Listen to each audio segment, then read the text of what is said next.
ngắn thoát tôi hơi ra hay là mở rộng ấy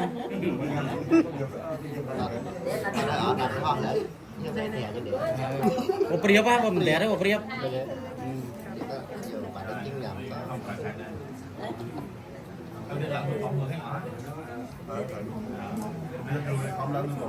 này sắp kha thành không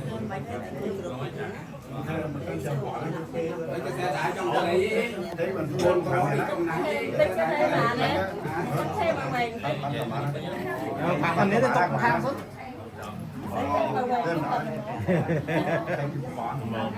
thêm một thân nặng thêm đó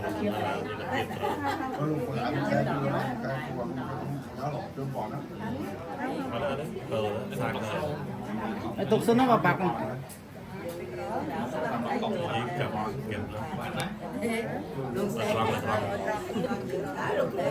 bạc mưa thôi á lúc mưa là anh tạo nó biếc á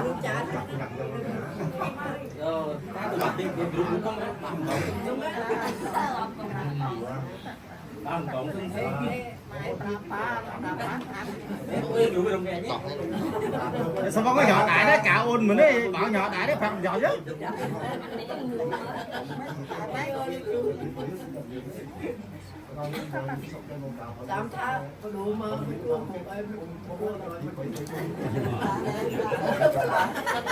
bạn đố hai con pro lớn cần dừng tiền trong làng cái gió ở bên trên lớn chun mà đại cho nên khăn có em khăn non con lúc con sông có lớn chun nôn chun hạt vi ba đâm bên thôi ở bia hạt bằng thôi chun nôn tức bạc chun nôn đọc con từ với mùi cọp trong đòn với những vật công khai bản hay chân tế phải traiแต่จูนบรายขมิกเมื่อเบียบีเบียกนองโอกาสแน่นี้จมล้วนตึกปรัก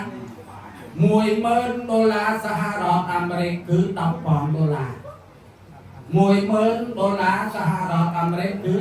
$10យើងគេដឹងហៅ$10ហៅតាមកម្មវិធីហៅ10,000គេ$10ហើយយើងសូមនិយាយយាយសើខ្ញុំចាំអស់និយាយមើលគឺ10,000thay taរបស់ដែលខ្ញុំបាននិយាយលើថាពិតប្រកបដូចខ្ញុំបានជម្រាបអញ្ចឹងទេ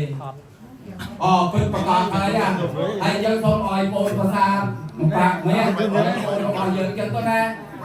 ហើយបាទកូនប្រុស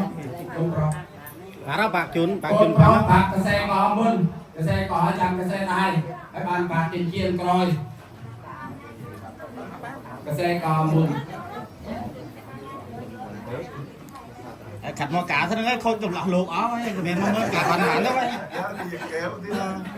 cái này lửa có cá thế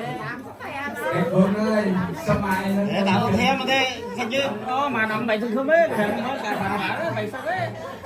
tận đó mưa nó nồi chiên đâu có xe tại cả miếng mới đó cái giờ mấy đi cá đấy nó cua là hột đấy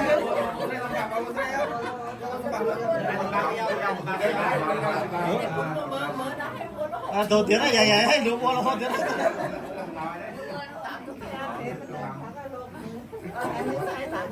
này vậy rồi ra cái chứ rồi ra bua là hot đấy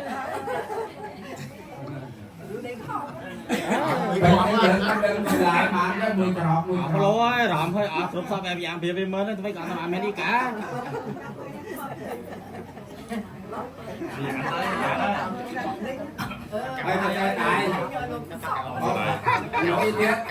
do mà mặn có cái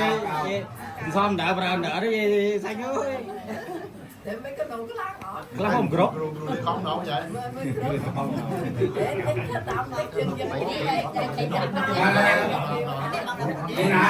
nè coi cột đó nè về sao ra đấy về sao ra tôi bị phạt cào nó khăn nó hết vậy nè con nè cột đó mày thấy ôi chun nói đó chun chun chạy cái đại cái miệng đó chào con chun bà nói đấy không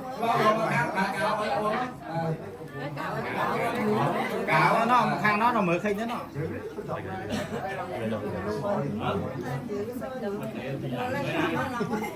thế tao tôi có ai cho mưa lọt số còn lọt mới tôi chừng này ai mà chứ đâu bị mình xóm vậy vậy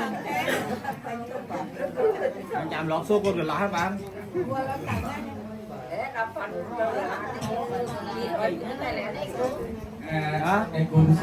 bỏ nó mơ nữa mà rồi 50 bạn liền vậy có bia rồi 50 bạn